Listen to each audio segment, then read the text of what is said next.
Selamat pagi saudara dan sahabat dimanapun Anda berada. Senang sekali berjumpa di dalam One Verse a Day. Kita mau merenungkan firman Tuhan, tapi sebelumnya marilah kita berdoa. Ya Allah, kami sungguh bersyukur untuk kebaikan Tuhan, untuk hari baru yang Tuhan beri, untuk kekuatan iman pengharapan yang Tuhan berikan. Terima kasih Bapa. Hari ini kami mau belajar dan merenungkan firman-Mu. Biarlah Engkau hadir, melawat dan menerangi kami semua. Di dalam Kristus kami memohon. Amin. Saudara, firman Tuhan hari ini dari Ibrani pasal 13 ayat 21. Maka Allah damai sejahtera kiranya memperlengkapi kamu dengan segala yang baik untuk melakukan kehendak-Nya dan mengerjakan di dalam kita apa yang berkenan kepadanya oleh Yesus Kristus. Bagi Dialah kemuliaan sampai selama-lamanya. Amin. Sahabat, surat Ibrani ini merupakan sebuah khotbah pengajaran yang disusun secara teliti untuk menjawab pertanyaan-pertanyaan mendasar tentang iman Kristiani dan untuk memberitakan betapa pentingnya Kristus di dalam kehidupan ini. Banyak kalangan beragama di abad-abad pertama, baik Yahudi maupun bukan Yahudi, ini mempunyai sejumlah pertanyaan menyangkut iman Kristen. Ayat yang kita baca ini juga merupakan bagian dari sebuah motivasi atau dorongan yang disampaikan penulis kitab Ibrani kepada orang-orang percaya. Di dalam bagian sebelumnya dikatakan bahwa umat Allah itu seperti dikelilingi oleh saksi-saksi yang setia dari zaman dahulu sampai sekarang. Kumpulan orang beriman ini bagaikan pendukung yang menyoraki orang-orang Kristen yang tengah bertanding dalam perlombaan iman. Mereka didorong untuk selalu terarah pada Yesus selama mereka melayani Allah dan berperang melawan dosa. Dan dalam melakukan perlombaan dan perjuangan iman tersebut, Allah damai sejahtera yang memperlengkapi orang percaya dengan segala yang baik untuk melakukan kehendak-Nya dan mengerjakan di dalam kita apa yang berkenan kepadanya oleh Yesus Kristus. Saudara, walaupun tantangan yang dihadapi tidak mudah, tetapi Allah akan menyertai dan menolong umat-Nya untuk dapat melewati setiap tantangan dan ujian iman tersebut. Dan semua yang terjadi itu adalah untuk kemuliaan Allah. Saudara, setiap bidang atau profesi menuntut kelengkapan tertentu. Artinya, setiap orang jika ingin menggeluti bidang atau profesi tertentu, ia harus memiliki kelengkapan tertentu. Ilmu dan pengetahuan, pengalaman, ijazah, kemampuan, surat izin atau sertifikat pengesahan atau suatu profesi dan sebagainya.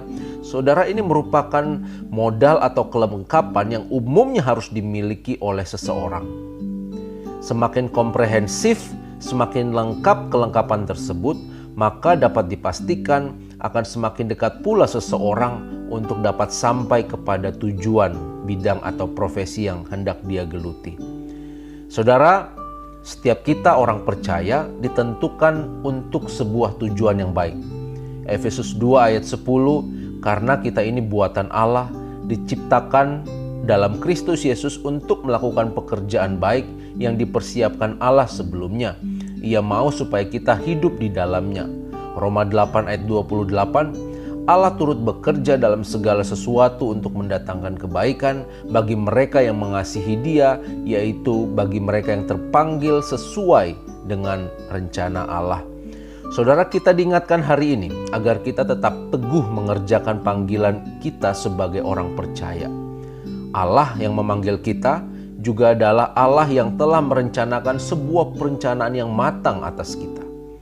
Meskipun dalam perlombaan iman itu kita mengalami kondisi tidak nyaman, tidak bagus, tidak ideal secara manusia, tetapi sesungguhnya saudara, Allah sudah memberikan kelengkapan untuk kita dapat mengatasi berbagai rintangan dan ujian yang ada di sekitar kita.